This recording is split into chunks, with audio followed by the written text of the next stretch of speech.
Clearly, Jim's mental illness goes way back, and the drums were a refuge from it early on.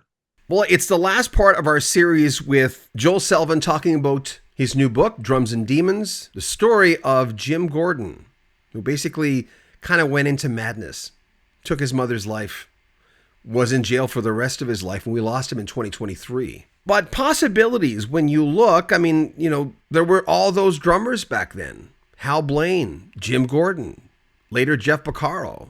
These studio cats that could do almost anything and were on so many great hits. But Joel Selvin wrote this book, as mentioned, Drums and Demons, the story of Jim Gordon. I asked him one question that I almost forgot to ask him when I was talking to him. It was a long interview. What would Jim Gordon be doing now? And it's a hard question because in some ways, his schizophrenia, which was undiagnosed, as far as we all know, when he took his mother's life, his schizophrenia kind of drove him a little bit. He hid in his drumming, and he was good when he was drumming.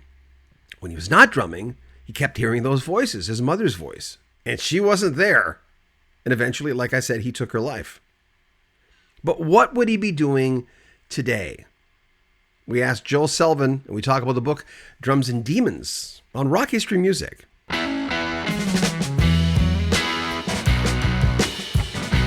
Jim Gordon was a professional drummer, born July 14th, 1945. He was famous for being a very popular session musician and was known as a protege to drumming legend Hal Blaine. He played on some classic albums, like the Beach Boys' Pet Sounds. He was in studio with Paul Revere and the Raiders, as well as the Byrds and Judy Collins, and Frank Zappa. In 1970, he was part of Joe Cocker's Mad Dogs and Englishmen tour. He also toured with Traffic and was on 2 of their albums, including Low Spark of High Heel Boys. He was featured on Harry Nilsson's famous Nilsson Schmilsson. There was also Johnny Rivers, Art Garfunkel. Let's not forget he was on Steely Dan's album Pretzel Logic featuring Ricky Don't Lose That Number. And a few tracks on Alice Cooper's 1976 album Alice Cooper Goes to Hell. Gordon was one of the most prolific session drummers of the 1960s and 70s. He was known for his incredible versatility and, as mentioned, famous for playing on some of the biggest songs of those decades. He was born in Los Angeles and began drumming professionally as a teenager.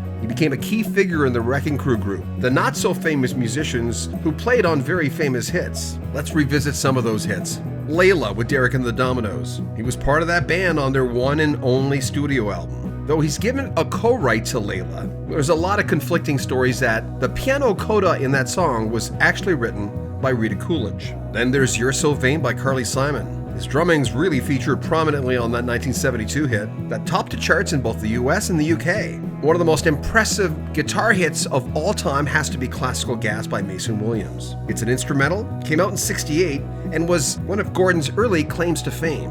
On that track, nothing but finesse drumming.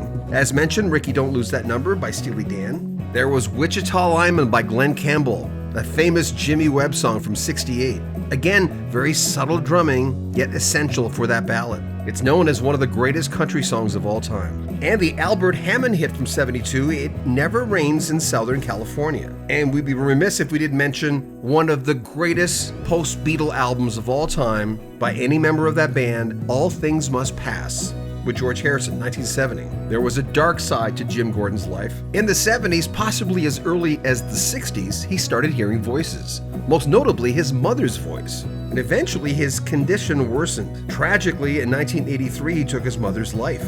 He was convicted and sentenced to 16 years to life, though he stayed there for the rest of his life. He passed away in prison on March 13th, 2023. Though there are conflicting stories, it seems his schizophrenia was undiagnosed at the time of the crime. Jim Gordon, one of the greatest drummers of all time, and unfortunately overshadowed by that awful crime involving his mother.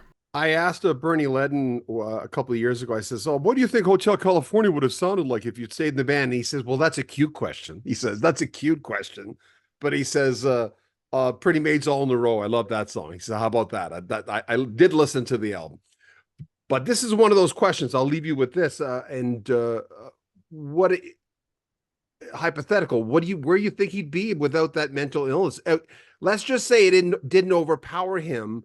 You think he'd still be doing it? I mean, I know that's a pie in the sky question, but So look, clearly Jim's mental illness goes way back, and the drums were a refuge from it early on. And the unbelievable ability and the incredible devotion to that is born of a motivation of trying to escape these terrible feelings. So we can't really separate we can't parse those things in this case.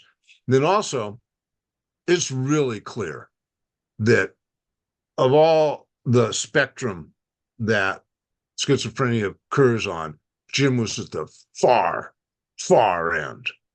The command hallucinations were totally severe. His brain chemistry was just a mess, and he was not going to be able to be treated. I mean, to this day, half the diagnosed schizophrenics do not respond to treatment. Half of them. So Jim at the far end, I don't think there was going to be any bringing Jim back from his mental illness. And I think that the period of time, the 15 years that he was working in the studios, that was the disease under control enough that he could function. And of course, that's why none of the psychiatrists diagnosed him as schizophrenic. And he saw many psychiatrists. He went into many residential treatment programs. He was only But diagnosed after, right? After the crime, he was diagnosed as schizophrenic. But before that, it was mood disorder. It was depressive. He was too high functioning for the psychiatrist to believe that he was as severely mentally ill as he was. He met McCartney in England, When he was with the Everly Brothers. Yeah. That was an Well, the interesting Everly time Brothers when were you rock say and roll royalty in 1963. Yeah. And in England, that was a prominent position, being the Everly Brothers drummer. So yeah, McCartney came up to him in a nightclub and introduced himself. I like the fact that Ringo, of course, understood, had a lot of praise for him as well. Yeah, well, and Charlie Watts knew him on the first English tour of the Rolling Stones. So they'd never heard drummers like that in England. Jim shows up there in what, 69 with the Delaney and Bonnie thing, and nobody ever heard anything like that.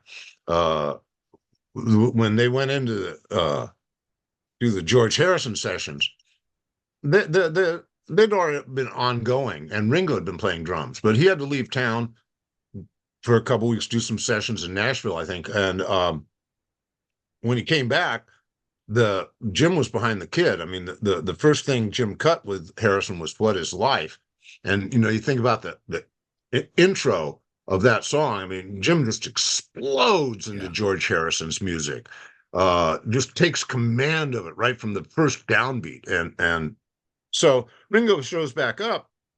He listens to Jim Gordon play, and they hand him a tambourine. And Ringo was fine with that. By the end of the sessions, they were playing double drums together.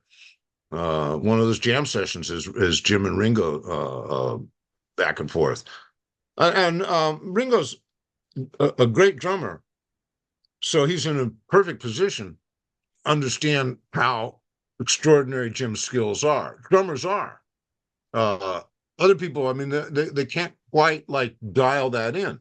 But once you start paying attention to what Jim does, you realize that he plays way beyond notation. He has a level of intuition that other drummers can't match. It's not just the technical ability, which he's got up the yin yang. It's the compositional brain, his ability to see drums as a whole instrument, as a part of an arrangement, and to make everything bigger, not just the drum part. I love, we mentioned You're So Vain, but My Maria by B.W. Stevenson, that's just amazing what he does with that. Or Grazing in the Grass by the Friends of Distinction. He's a freight train on that. Yet on the other hand, you can go to something like Midnight at the Oasis, where he just came in and listened to the material. He was working with Lenny Warnaker as the producer, and Lenny knew to let him go. And he dreamed up this samba beat. And the other guys on the session weren't really session musicians. They were folk guys that were friends of Maria's. And Jim just drove that whole session. And if you ask me, I wouldn't have been hit record without that. Yeah. And reeling in the not reeling in the ears, but Ricky, don't lose that number. You know, he saw what they were doing with the melody on that, which was borrowing something from a famous jazz record by the Horace Silver Quintet. And he just went right into his Horace Silver bag, crossed a hand and all that. And again, you know, that was the big hit record for Steely Dan. Who surprised you the most when you interviewed them? Who was the biggest surprise of anyone you've interviewed? Sam the Sham. Why? His name's Sam Samudio, and he had an album out called Sam Hard and Heavy. And he did a promo tour. This would be about 72, 73. And he was with a promo man named Mario Medios, who was known as the Magnificent M. And these two guys showed up in town at a hotel room, and I went over to do a little newspaper article. And I was unprepared for the caliber of characters that I was meeting up with. The Super M was just incredible, and Sam was an amazing guy. He was funny, he was smart, he was talented, he got it, and he told me that the second time he went to Nashville, he drove up from Texas, and he parked his car, and he reached around and started to pull his guitar out of the back seat, and he heard somebody laugh, and he looked across the street, and there was a guy in the back of a garbage truck, up to his waist in garbage, laughing at him. And he said, I took one look at that, and I put the guitar back and went home to Texas. Make sure you comment on our videos, subscribe to our channel, and share our videos. If you want to make a donation to the channel, there's a PayPal link. Also, join our Patreon. You'll get early access to our videos. And we have a swag store where you can buy a Rock History Music t-shirt, cap, and all kinds of different swag with our logo on it. Subscribe to our channel, share our videos, and comment on them. I'm John Bowden. This is Rock History Music. Take care of yourself.